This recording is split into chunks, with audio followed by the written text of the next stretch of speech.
ప్రభువైన యేసుక్రీస్తు నామములో మీకు సమాధానం కలుగునుగాక. షలోమ్. మీరు ఈరోజు సమాజంలో మీరు గమనించినట్లయితే ప్రియులరా, వారి కులానికి చెందినటువంటి వారిని, వారి మతానికి చెందినటువంటి వారిని, వారి వర్గానికి చెందినటువంటి వారిని కాపాడుకోవడానికి ప్రజలు ఎంతకైనా దిగుజారుతారండి.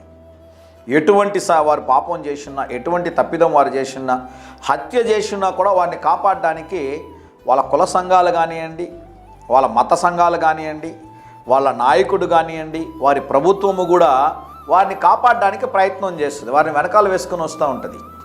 వీరు ఏ తప్పు చేయలేదండి అని వాదిస్తూ ఉంటారు కదండి. వారు వారి కులంలో పుట్టడం ద్వారా, లేకుంటే వారి జాతిలో పుట్టడం ద్వారా, లేకుంటే పలానా ప్రభుత్వం కింద వీరు పనిచేయడం ద్వారా, పలానా పార్టీకి చెందినటువంటి వారి ద్వారా వారు ఉన్నారు కనుక వారిని కాపాడుకోవడానికి ఎంత డబ్బు ఖర్చు అయినా, ఎన్ని సమస్యలు వచ్చినా, ఎన్ని ఇబ్బందులు వచ్చినా వారి కోసం ముందు నిలబడి పోరాడుతూ ఉంటారు. వాళ్ళు కాపాడడానికి ప్రయత్నం చేస్తూ ఉంటారు.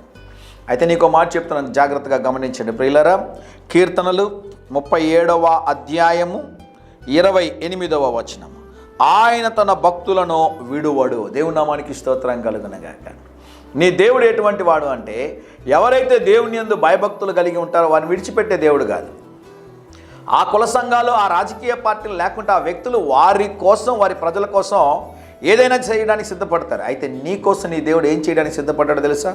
నువ్వు నిత్య నరకమునకు వెళ్లకుండా నువ్వు రక్షించబడాలని తన భక్తులని దేవుడు విడిచిపెట్టకుండా వారి కొరకు తన ప్రాణాన్నే విడిచిపెట్టారండి.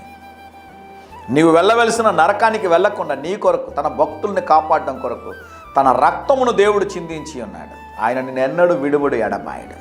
నీ కోసం దేవుడు ఎంత దూరమైనా వస్తాడు. ఒక భక్తుడు ఒక మాట అంటాడు, తన ప్రజలని కాపాడడం కోసం అంటే దేవుడు నరకపు అంచుల వరకు వస్తాడంట. Come back, please come back.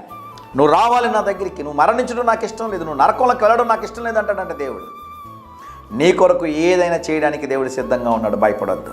ఎవరు తోడున్నా తోడుండకపోయినా ప్రభు నీకు తోడై ఉన్నాడు. ఆయన నిన్నెన్నడూ విడువడు. ధైర్యంగా ఈ దినాన్ని ఎదుర్కోండి. దేవుని సన్నిధి మీకు తోడుగా వచ్చునుగాక. ప్రియ పరలోకపు తండ్రి, ఈ దినం మా ప్రియులు తలపెట్టే కార్యమంతటిలో జయమును అనుగ్రహించుమని యేసు నామములో ప్రార్థిస్తున్నాము తండ్రి. Amen, amen.